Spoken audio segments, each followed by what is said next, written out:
for being here tonight. We're going to talk about mindset, what we think matters. Um, just a quick review, and it's actually for the new members. My background, um, 2016, I completed my Master's of Divinity at Northern Seminary in Lombard, Illinois. I'm the current founder and director of First Responder Peer Initiative. Of course, I'm a board member with Humane Connect. I am also on the advisory board member of We Never Fight Alone, a peer support group. I also have a podcast, the Fire Inside podcast. I was the director of Illinois Firefighter Peer Support for 5 years. 30 plus years in the fire service, a captain with Evanston Fire. In case anybody's counting, I'll help. 20 months left, 20 months. I can do that. But why are we talking about mindset tonight? First of all, this is something when I learned a little bit more about mindset, it really was kind of uh, eye-opening to me because I often think that the way we talk about peer support and specifically as we talk about tonight, as we look at mindset in the world of stress, we sell it as a negative, and it's always a negative, right? So we look at stress, and that's equals negativity, and then fight or flight. We talk about being exhausted from it, uh, and then finally, we need to understand mindset for post-traumatic growth, which we'll cover at the end. So, what are your first thoughts when you hear the word stress? Right? It's typically something like this. It's in your face. It's a lot, overwhelming. If we look at some of our places we go for medical information, the CDC says stress can cause feelings of unease, anxiety, frustration, nervousness, fearfulness, helplessness. Stress can be overwhelming and affect your mental and physical health. Harvard says chronic activation of this survival mechanism impairs health. Mayo Clinic says that it puts your health at risk, and chronic stress can wreak havoc on your mind and body. So, what causes stress? Well, it's difficult because, first of all, uh, waking up in the morning can be a stressor, right? It depends on how well you slept. Depends on what you have going on that morning. It can be a stressor. You have a list of too many things to do and you're feeling overwhelmed at home, at work. Uh, and so it can be something as simple as that morning wake up to the death of a family member. And it makes it hard to talk about because oftentimes what is stressful to me may not be stressful for you and vice versa, right? So let's define stress. Uh, think about when uh, your mind and body can be stressed in a similar way. So, physically, if I have to pick 350 pounds up because as a firefighter and someone that's left over from the other one, but anytime someone passes out, it's usually in the bathroom. That's a side note for you. So be careful when you're in the bathroom. But right, so lifting someone heavy off a bathroom floor where there's no space, you can't get people in there, can throw me physically into a stress, right? Stress out my back, right? Think about doing yard work. You're lifting bags of mulch up out of the trunk and you're spreading them out. Those things stress your body. You're throwing it off balance. Mentally, the tax bill shows up in the mail and you weren't ready for it. That's a mental stress. Like everything was fine. Now it may not be, right? And then marital and family conflicts can also throw yourself into mental conflicts or mental stressors. And I will say, we're not going to go into this tonight, but uh, one of the books that everybody should be aware of is that the body keeps the score, right? How emotional trauma and stress takes its toll physically on us. So, does anybody have any guesses as to what the number one stressor is? Finances, Tom? Finances is one guess. Anybody else? Loss of control is the number one stressor.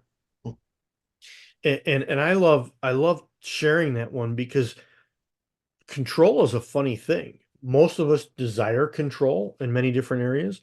However, like I point out, we all do different things for a living, but like when I go to work, if I want to wear green tomorrow, that's not going to happen. I'm going to wear my blue and white, blue pants and white shirt. That's all there is, right? If I want to plan a day where I'm do XYZ, I get a phone call from the boss and like, oh no, we're doing this today. And then of course you get a couple calls. We have very little control over our work day. And maybe you're in that same situation, or maybe you are a boss. And so I always encourage you, if you're a boss, allow your people just a little bit of control, and it helps reduce their stress levels. But loss of control is the number one stressor. So when we think of stress, I believe we covered this before, but I really want to review this, and that's allostasis versus allostatic load. So allostasis is the idea that our stress levels come and go. They rise and they go down and they normalize. Sometimes we're below what we are typically at, right? And our body's ability and our brain's ability to uh, adjust to these minor changes is allostasis. Think about, as I have there, it's stability through change, right? Because I think we oftentimes think of stress as, someone threw the switch and now we have stress. This one thing happens and now we have stress. But I really like to think of it more as a dial that goes up and down. So then allostatic load is the regular day-to-day stressors plus, right? It can be a repeated hypervigilant cycle. It can be repeated traumatic events. It can be poor sleep, poor diet, lack of exercise. So it's those daily stressors that we're all going to have. That's just a fact of life, plus the extras that kind of come at us, sometimes out of the blue, right? The one of the key factors in having an allostatic load, just real quick, when you think of allostatic load, again, think about being just overwhelmed, almost to the point where, you know, when we get overloaded, our first thing to do is usually just start pouring into it, pouring into it. Eventually, we reach that point where there's nothing left to pour. You might even find yourself where I have 100 things to do, and now you just sit on the couch because I'm not going to do anything. That's allostatic load. You've just lost all momentum. And isolation is a key factor in allostatic load. Now, what's not defined in that is whether that's a self-imposed isolation or if it happens because of your circumstances. It can be both, right? I find when I get overloaded, tend to self-isolate. I don't want to be around people. I'm overwhelmed. I'm just going to sit on the couch, drink a cup of coffee, and veg out, and probably just do a little bit of doom scrolling, right? Just veg out. That's when I can tell that I've been overloaded. But we're in a never-ending cycle of order, disorder, and reorder. We'll talk about this some more towards the end, but our stability comes from our ability to navigate this cycle. So like I mentioned, like you think about the disorder can be that first wake up in the morning, right? You thought your day, you slept well, you woke up, you weren't really prepared for the day, but you got to figure it out, right? Or, you're doing your daily stuff. Maybe it's a Saturday, you're mowing the lawn, got a good day going. That tax bill shows up.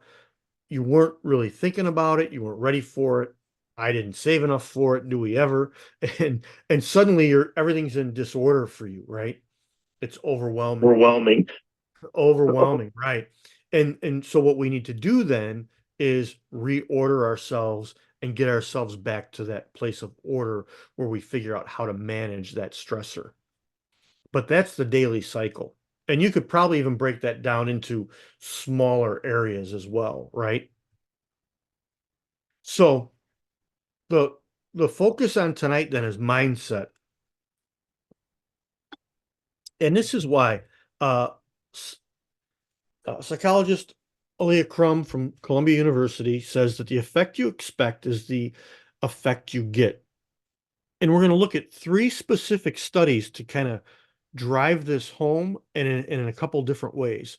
So we're going to talk about the MAID study, the milkshakes, and the interviews.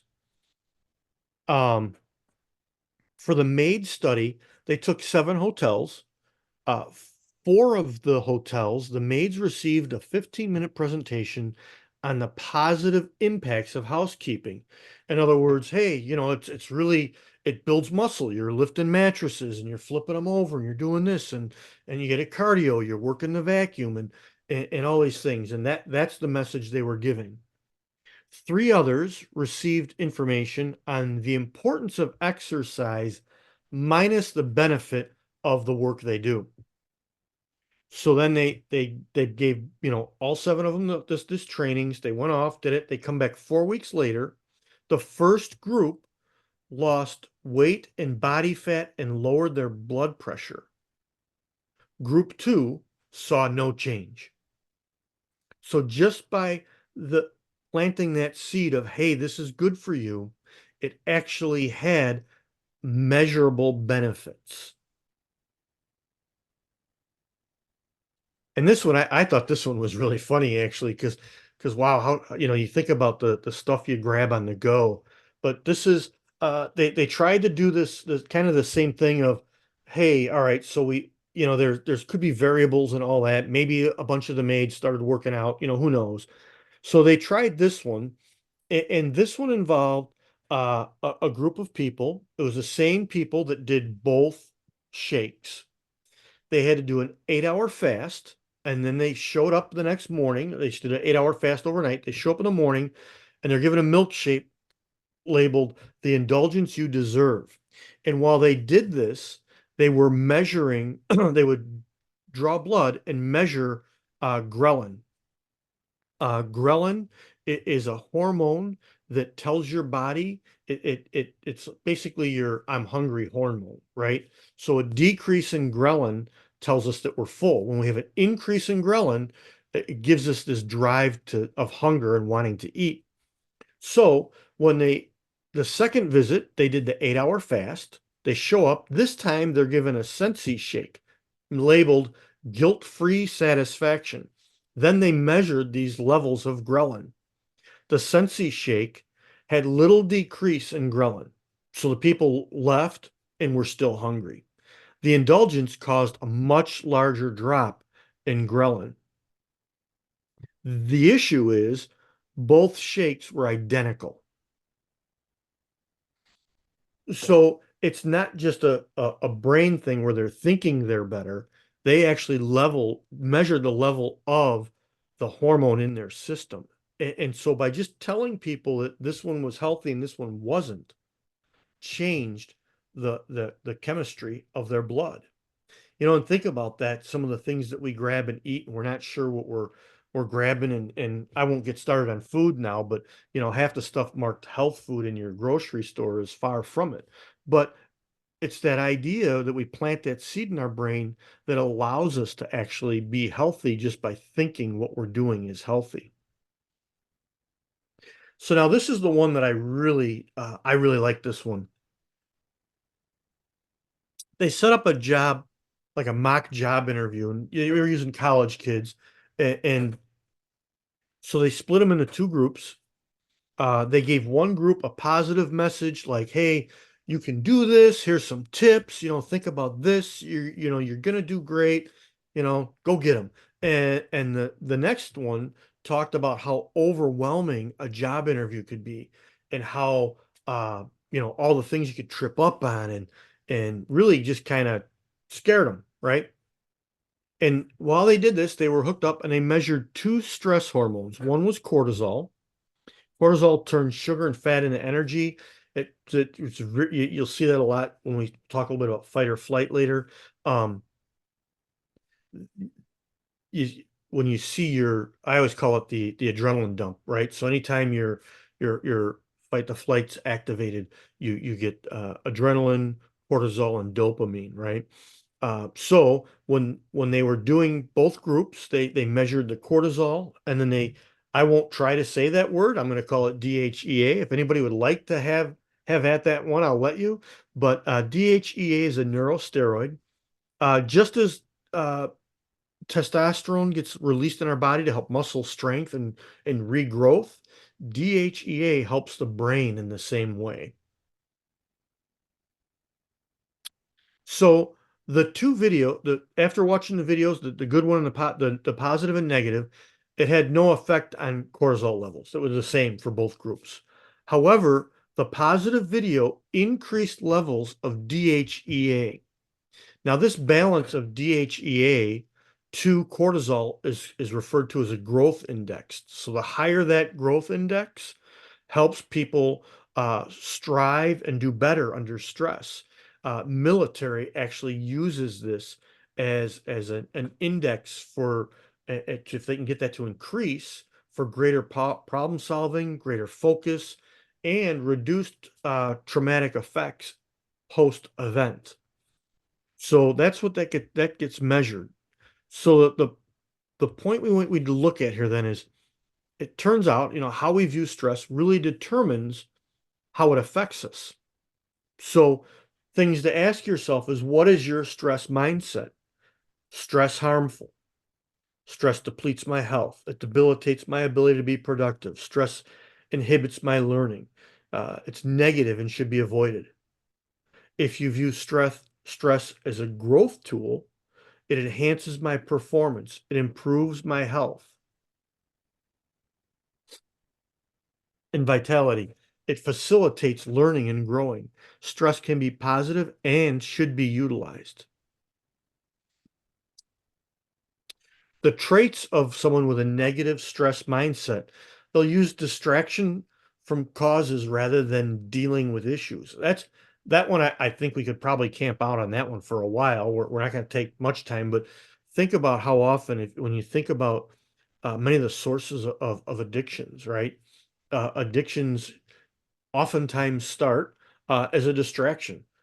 Trauma, shame, and pride are usually the root causes. But again, anytime we're talking about using a distraction, we usually are going down a very poor, a bad road, if you will. Uh, so again, that negative stress mindset would be working to avoid and rid feelings of stress rather than addressing the source. Using alcohol or addictive behaviors to escape, withdrawing their energy from tasks. Remember how we talked about that allostatic load, right? You just withdraw, you're just done. Positive stress mindset would be acceptance, that accepting that stress is something we're all going to deal with, and I'm going to make it through this. Make a plan to deal with the issue. Uh, it doesn't mean you do it alone, right? Having someone like we've talked in the past about that circle of friends. That's a positive stress mindset.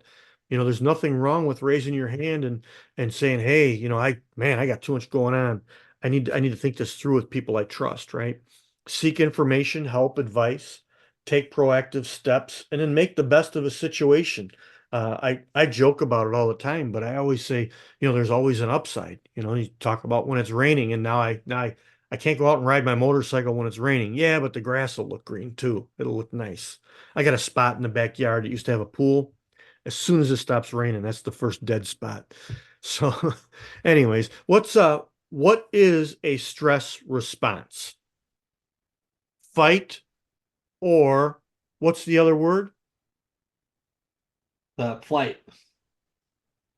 Fight or flight. Yep. So you come up on a bear, you're gonna fight or you're gonna run. That fight or flight biological response is kind of like I talked about that chemical dump earlier. The adrenaline, cortisol, dopamine. That's simplified, but that's think of it that way, right? That sympathetic nervous system kicks in, liver dumps fat because you need energy.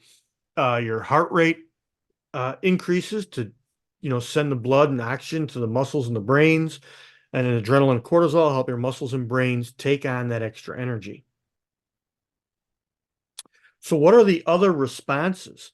Because we often say it's fight or flight, but the fact is it's really like bookends. It's fight to flight. So does anybody know anything that's in between there? You could also freeze, right, Tom? Freeze is one of them. Yep. There, you got the first one. It's like you saw it. All right, I'll help you out with the others. Fawn. Flop and flop. What's that? I said usually it's fight, flight, freeze, fawn, and flop. Where you passed out sometime. Yep. And then face, or also known as challenge. So it's the ones that I'm using here today are fight, flight, freeze, fawn, and face. So freeze, I'm sure we've probably all seen this, right? Something happens unexpected, people don't run, they don't fight, they kind of lock up. You'll see this like emotionally, like people just don't have an answer for something. Like I don't even know what to do right now, right? And then fawn is like tender, befriend, uh, increases courage because you know you're not alone. Again, we've talked about that isolation, and the key to our emotional wellness is connection, right? So that 10 befriend is increases courage, motivates caregiving, strengthens social connections. When you feel motivated to talk to a friend or a loved one, that is a stress response encouraging you to seek support. And we get a strong shot of oxytocin from our pituitary gland, encouraging greater connection. Again, so once we start to make that connection, we start getting that oxytocin. It actually drives the connection, right? And I think we've mentioned this before. I know I have, and I'm going to do it again anyways. It's the one thing that absolutely cuts off the drive for connection, and that is alcohol. Alcohol works in the same brain center that desires connection. It numbs that. So if we're in a bad place and we really should be connecting with someone and we decide to have a drink instead, it actually numbs that brain center that desires the connection. So we're actually very comfortable and happy just being by ourselves then, which again, that someday we'll get to when we talk about addictions, but that's part of what sends you down that addiction spiral. So, but what I really wanted to look at tonight and focus on of the group was that face or challenge. Think about responding versus reacting. That straight up, if you go straight to fight, that's usually a quick reaction. You're not putting a lot of mental thought into that. It's really just, it's like the Tasmanian devil, man. You're just coming out swinging. But we really, in a face, we see what's in front of us. We're not going to run from it. Doesn't mean we're not scared, but we're going to take on that challenge. Again, you could even go as simple, go back to that tax bill, right? I can get angry and throw it across the room and then run away from it, right? We know we can't run long. They will find us. That's one thing you cannot run from. Or we can look at that, give it the, oh crap, right? But then immediately face it like, all right, I mean, I get this every year. I got to open this up. I got to look at it and figure out what I'm going to do, right? So it's a lot like that fight or flight, but the difference is it's focused and not fearful, and it's described as being in a flow. Like you just get in your groove and you're moving, right? You've got that adrenaline pumping, you got the cortisol going, you got the dopamine going, you're just moving, right? And it's a combination of that, the energy. Think about the energy that you put into fight, but it's focused and you've thought this out and you're doing steps that you've thought about. Now, the other cool thing that happens is within this spectrum from fight to flight, when you're in a face mode and you're challenging, you get a release of increased amounts of DHEA. Remember, that's going to help you strengthen your brain. It counters the effects of the cortisol. It speeds up wound repair and immune function. So again, once we get into this face mode, we actually start to help ourselves grow. Remember, just like you'd go to the gym and lift weights and build muscle, or you're going to run on a treadmill and strengthen your heart. When you face things, you're actually making your brain and your thought processes stronger. Now, after any big stressor, any large stressor, the final piece to it then is the recovery phase. It's the last stage. And again, you get increased levels of cortisol and oxytocin to reduce inflammation. And then the DHEA assists the neuroplasty. So neuroplasty, real quick, is the idea that our our brains can grow and expand and create new connections, right? So when they say what's fired together is wired together. So if we have this repeated exposure of a stressor, we learn. So this year, maybe to go back to our tax bill, that was the oh crap moment. Next year, because you've faced it, you've done this, the DHEA helps allow your brain to wire this thought process together. So next year when it comes, oh, all right, this is what I did last year. I can do that this year too, right? So it allows us to learn from our stress. Stress leaves an imprint on our brain so we can learn for the next time. And the psychologists call this stress inoculation. I don't know if we can get that in an extra large size, but I would probably take some. So how do we apply this new mindset? Franciscan friar Richard Rohr says, we become our truest selves through rounds of order, disorder, and reorder. So the point he's trying to make is that it's actually by facing this order, disorder, reorder that we actually become who we should really be, right? And he calls this the universal wisdom pattern. Buddhist teacher Mark Epstein, freedom from anxiety and stress requires us to learn how to learn to navigate integration, unintegration, reintegration. And I included that one because I like that it's the same idea with different words, but it's just a kind of a different way to view it. And sometimes each of us see things in different ways that if you're not really connecting with the order, disorder, reorder, that integration, unintegration, and reintegration, I think is kind of helpful for another way to think about how we apply a positive mindset. So how do you apply it? Author Brad Stulberg calls it rugged flexibility. First of all, non-dual thinking. Not this or that, but this and that, which is why I have that picture there. Hopefully you can see it with depends on which side you're on, right? One guy's pretty sure it's a 6, the other one's pretty sure it's a 9. You know, how many times have you gone to bat for something and then you stopped and looked at it from a other person's point of view? You suddenly learn, oh, this was two things at once, right? So applying that mindset of, hey, it could be this, but maybe it's that, it gives you a little bit of a peace of mind that allows you to kind of maybe roll with the changes a little bit, right?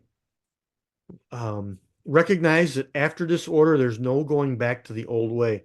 Well, I covered it up with my thing. So yeah, that's super important because oftentimes when we go from order to disorder, we think we're going to make everything better and go back to exactly what was. Whatever what was is gone. Things are always new and evolving.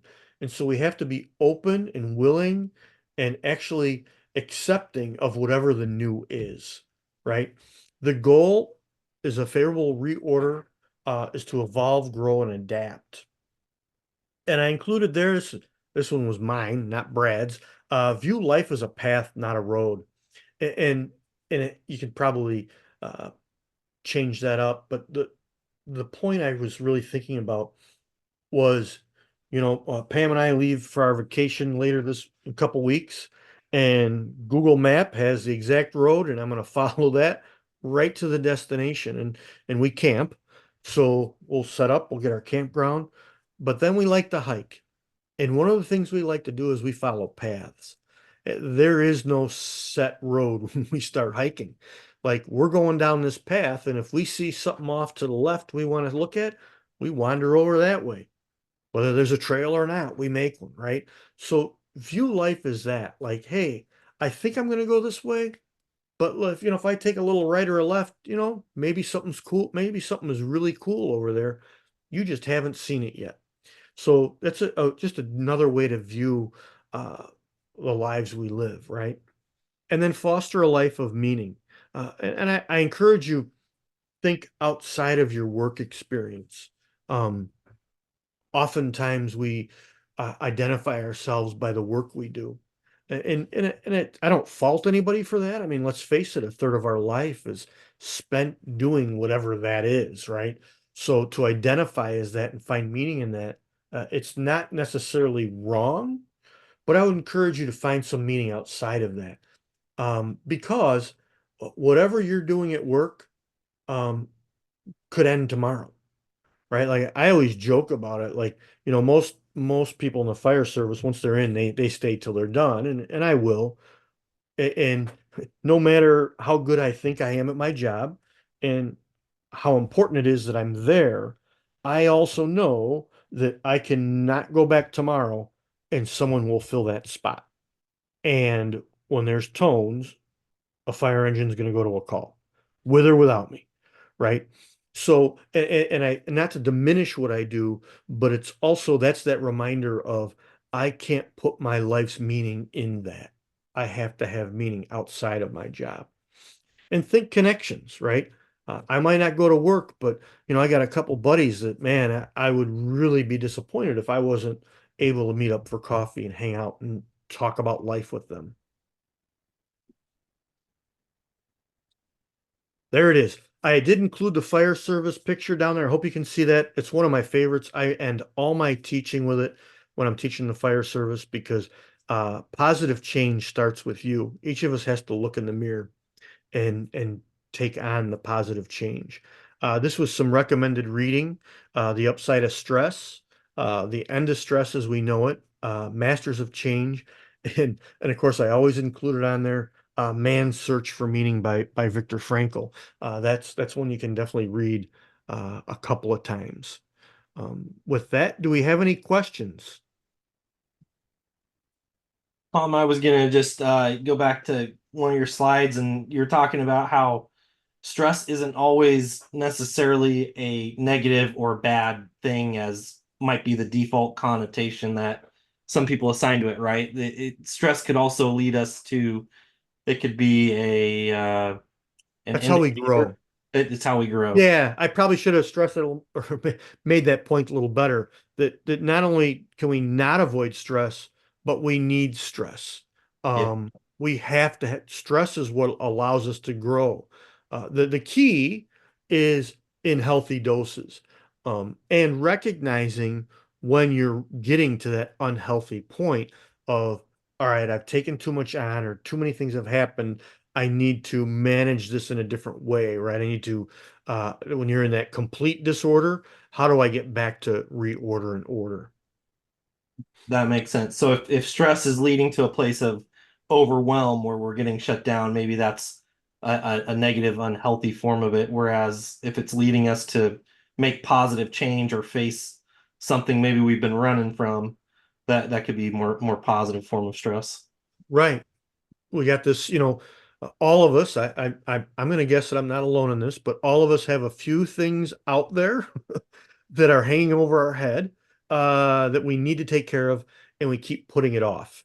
And when you get that energy to face that, by the time you're done, and I'm sure, again, I'm sure I'm not alone in this, when you've faced kind of those things and you've conquered them, you really feel good inside. Like, wow, I really should have taken that on sooner because I'm so glad I've learned this from it. I don't have to worry about this no more. And I know if this happens again, I'm ready for XYZ.